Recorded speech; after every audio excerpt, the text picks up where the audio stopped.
G'day and welcome to the Inforunners. I'm Execute. Today I'm joined by Algrid and Sir Piggles, my other partner in crime from my other show, SC Leaks. How you doing, Mr. Piggles? I'm doing pretty good. What about you? Good, thank you very much. And Algrid and Piggles and I were joined by Emma Lyons earlier today that was actually helping us brainstorm, but she couldn't join us today. Right, so I just wanted to give her a bit of a shout out for helping out with some thoughts on this show. So, we're going to be doing a buyer's guide today on the 100 eyes. It's obviously a little bit over time. We probably could have done this a bit earlier, but we did have a little bit of extra stuff on with CitizenCon, so that's why this is taking a little while. And obviously, I think people kind of know where we're leaning with this, so it was kind of, I don't know, some people might say this is a wasted episode, but we'll kind of see. So, Algrid, I'm going to let you kick it off, and we'll start with the 100 eye. And we'll talk about some positives before we move on to obvious negatives. So take it away. So if you're looking for positives for the 100 series, probably the biggest one is that this is a snub ship. So you can actually spawn and get clearance to land this ship at any of the Platinum Bay landing bays at any outpost. Algrid. Now that means... Algrid, yes? Tell them what I call it, though. I call it a snob. The snob ship. The snob ship, that's right. I do think that's quite an appropriate name for it. So it really is a snub ship. You look at the components on it and the components on the 100i compared to P52, P72, Pisces, 85X, all one Algrid, shield. sorry to interrupt you again. Remember the thing about taking off from the vehicle pads too? That kind of proves that it's a snub. That's the Platinum Bay landing bays, which I've already talked about. Oh, have we? Sorry. Yep. Oh, so sorry. See, it's obviously late. It's obviously tired, and Execute's not. It's all good. It is. It's about 11 p.m. here at the moment. So yeah. Go ahead. So the fact that you can get clearance to land at the Platinum Bay Platinum Bay landing pads at any outpost, and you can actually summon the ship from the vehicle terminals at those bays, is clear evidence this is a snub ship. And so that's a massive bonus for this ship. The size 3 mounts that the fact that you can put size 3 weapons on the ship gives it a boost. And the fact that the cargo is internal is again a boost. So they're positives with the ship. One of the things Emma really liked about this ship was the fact that for her, it gave that this feeling of being back in a Mustang Beta, a Mustang Beta. Gave that nice enclosed, sleepy in the back of your station wagon type feel. So again, positives. Mr. Pickles, you got anything to add that it's positive for this the 100i lovely little ship? No, yeah, I agree. I mean, I quite enjoy flying it. I wouldn't call it incredibly nimble like other fighters, but I enjoy flying it, and it's quite a nice ship for me to be able to go somewhere, hop in the back, sleep in the bed, and I know that I can just do that and maybe camp out somewhere. It's quite appealing to me. The other thing I did find with this series, and I just remembered, is the cargo area is internal. So there's a panel at the back which you can open up and it goes to the cargo section. And so you could actually hide in there and someone comes in a ship and pop the panel and bang. Nasty thing to do. So another little thing you might like about it. 125A. What do you have to say about that one? Mr. Pickles, why not you go first? Yeah, you can go first. Pickles. Yeah. I mean, aside from one reason, which I'll assume you'll get to later, Execute, that I don't really see any drawbacks of the 125A compared to the 100. It's got those extra missiles, it's got some bigger guns. They're the same shields, I think. I can't quite remember. Something like that. Yeah, if you were going to pick up if you're going to pick up one of the 100 series, it would definitely be the 125 or the 135C in my book, anyway. Yeah. There's pretty much no drawbacks to me from that on the 100i. It's same fuel, same speed, same maneuverability. And more guns. For me, the 125 had. Sorry, I cut you off. For me, the 125 had those vents, those intakes, which seemed quite attractive to me. Yeah, the only real difference between the 100 series and the 125A is a $5 price increase. So it's a bit like Titan versus 300i. Yes. That's really the difference, and it's just an aesthetic value. But With the 100i, it's a bit more because you get a bit more weapons and extra missiles. But so with the 135C, other than the extra cargo, is there anything else positive in that one, or is this one short and sweet? Besides exactly the same as the 100. Yeah, flies the same. Really nice ship to fly, but 6 units of cargo instead of 3. That is the same amount of cargo as the Aurora and the Mustang, the Aurora Clipper and the Mustang Alpha can carry. So it actually carries more cargo than the Aurora MR, which is the base package for the RSI ship. So in that sense, it's better. But the 100 series and the 125 carry less cargo than the Aurora, and significantly less than the Mustang and Clipper. So you might have noticed that I've been sitting here while they've been giving nice little positives of both the ships, and I've literally got nothing positive to say about these ships at all. They shouldn't exist. There are already 3 other Origin ships under $100. There is already an advanced starter. Sorry, execute. There are 3 Origin series as because you got the 300. That's a series. It's not just a ship. No, I said 85X, the M50, and the 300i. There are 3 other types of ships. Oh yes, okay. You can go into 5 more if you want to go that way, but I'm just saying there's 3 other types of ships. This series. Let me finish my rant, please. These ships don't need to exist. It should have been another manufacturer. I don't understand when you've already got an advanced starter why you need a starter. They clearly know they stuffed up because they had to increase the price of other ships to fit us in. It is really, really clear to me. It isn't more than that. Execute. They know they stuffed up because compared to the other starter ships, they tripled the insurance that they give with the ship. So it gets 18 months instead of 6. Yep. They tripled the starting money, so 3,000 instead of 1,000. They chucked in a helmet. Piggles, say what Emma told you when we were brainstorming too. The 315p. Yeah. So I was planning on saying this while we were brainstorming. Emma brought up a pretty good point, and that's the 135C is the exact same price as the 350p, the 315 on the store. So it's literally an upgrade in every single sense of the ship for nothing. There's no reason objectively to take a 135 over a 315. Now, I don't know about you two gentlemen, but I think you would agree with me. If these ships were the same price as the Mustang Beta and the Aurora, I wouldn't have this problem, would you? Because I wouldn't. If they just made it like all the others, they've got to inflate this artificial Origin bullshit. And they wouldn't have had to move the Avenger, and they wouldn't have had to move the 300i. Which then encroaches on the other ships in those series. It encroaches on the, But they had to keep up that Origin mentality, and they couldn't reduce the price because then they would have legally had to give money back to people.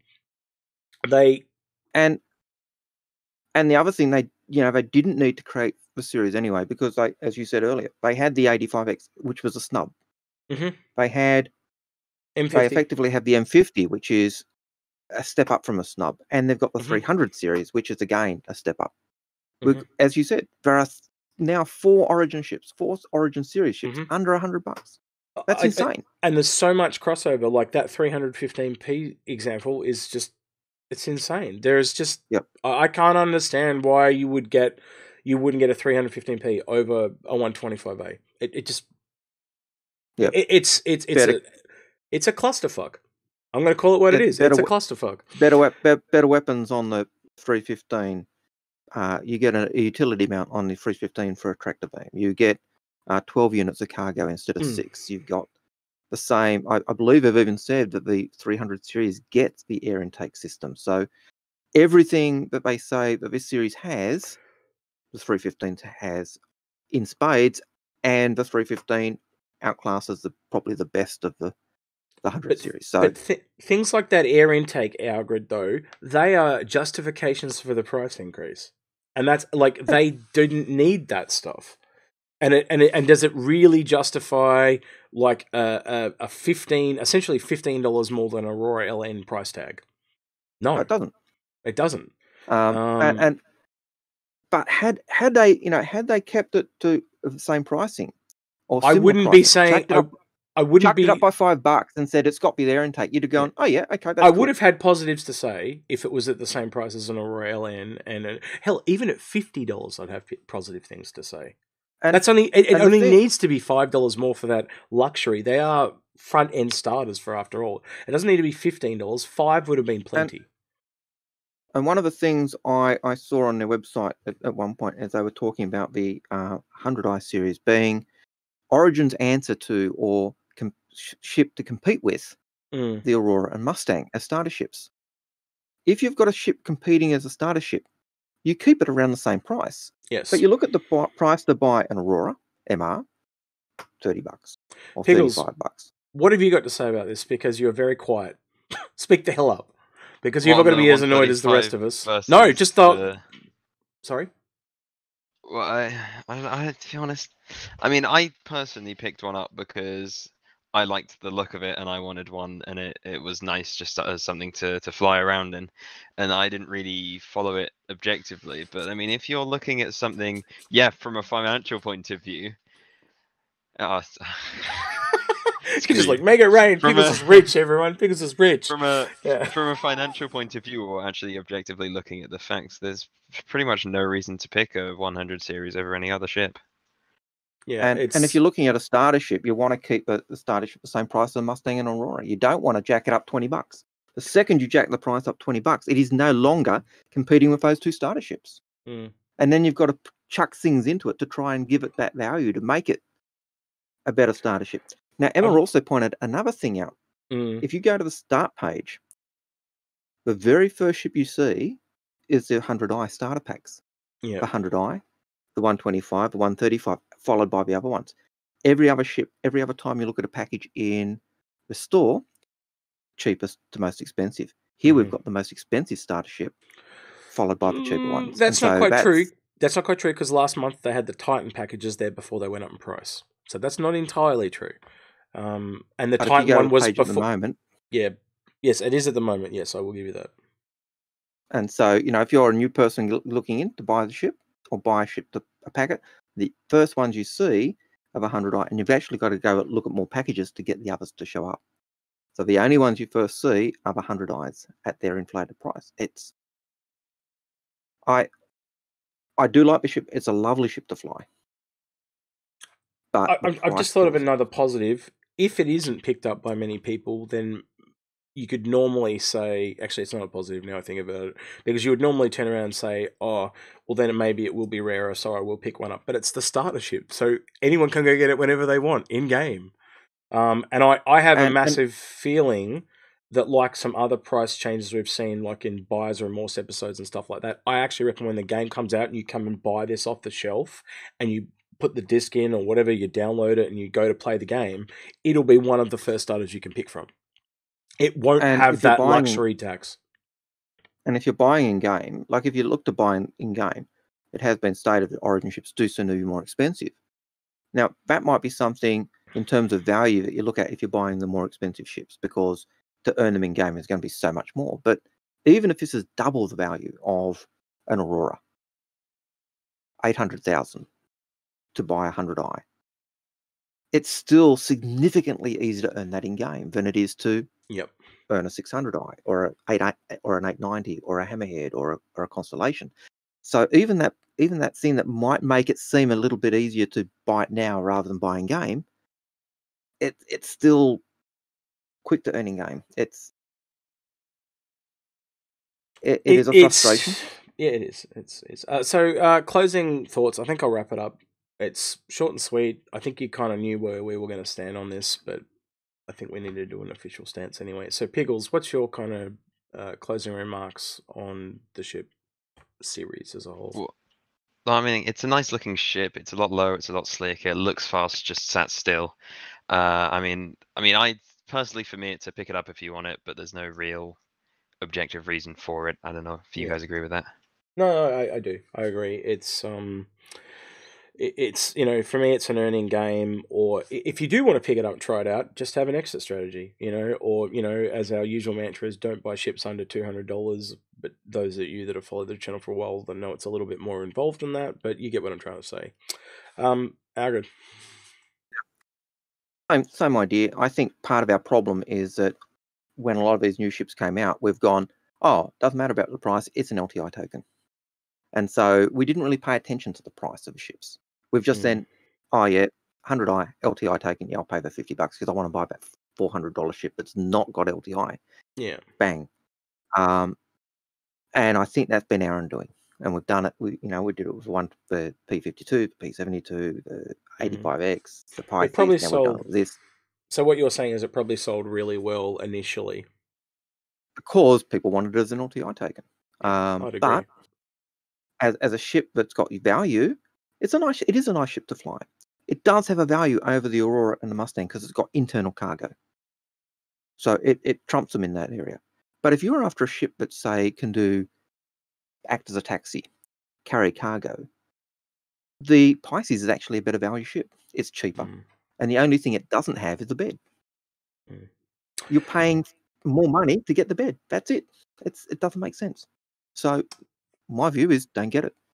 It's not worth it. Let us know in the comments your thoughts. Do you like the 100 series? Do you like a particular one from the series? Do you agree with us? Is it kind of a little bit of a waste of space? Have I been too harsh on this ship? I know I probably have. But I really just don't think it should have existed, especially when there's so many other manufacturers that do need ships, and that's what annoys me. And so many Origin ships at that price point anyway. Yes. Yeah, so again, like, subscribe, all that jazz, if you like us on Patreon, all that stuff. And thank you for joining us, Piggles. Where can people find you, Piggles?